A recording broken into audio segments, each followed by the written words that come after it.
Magandang araw!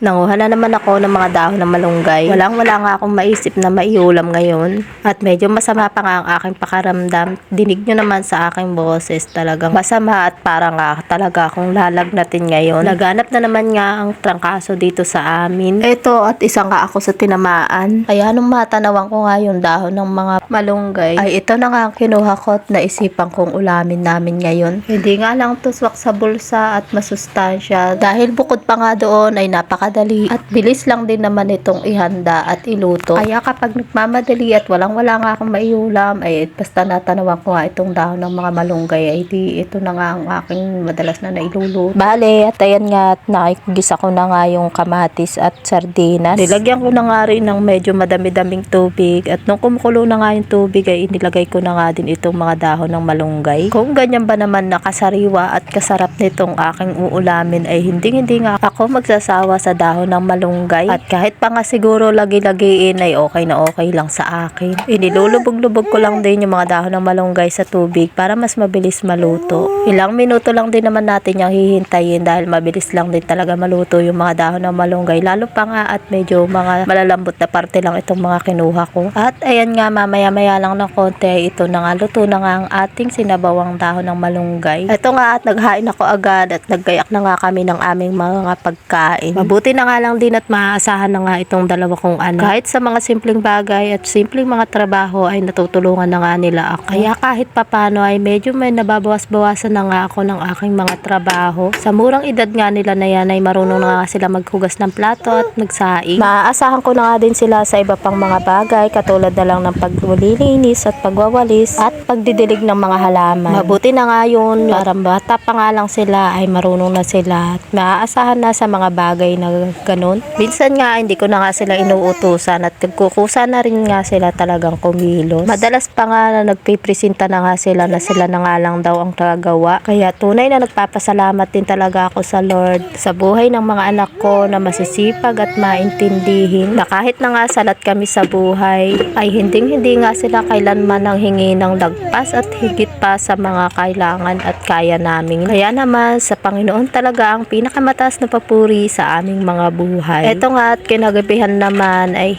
may pinakita nga sa akin yung si ate na may mga assignment nga raw sila at ilang page nga rin itong mga assignment nila at English pa nga ito. Kaya nga kahit masama ito pa aking pakiramdam ito at tinutulungan at ginagabayan ko nga siya. Mahalaga din talaga na tinutulungan natin sila sa kanilang mga gawain at assignment. Mas maiintindihan kasi nila kapag sila ay tinutulungan. Tinutulungan ko nga siyang maintindihan mabuti ang mga yan bago niya sagutan. Sabi ko nga sa kanya ay basahin munang mabuti yung mga kwento at andyan ka ako yung mga sagot sa mga tanong na nasa baba. At paano ba yan mga kananay? Hanggang dito na lang muna at tuturuan ko pa nga itong si ate namin. Hindi pa nga siya makapag-concentrate dyan na maayos dahil may ingay nga itong kanyang mga kapatid. Salamat po sa inyong panonood at nawa ay pagpalain tayo ng ating Panginoon.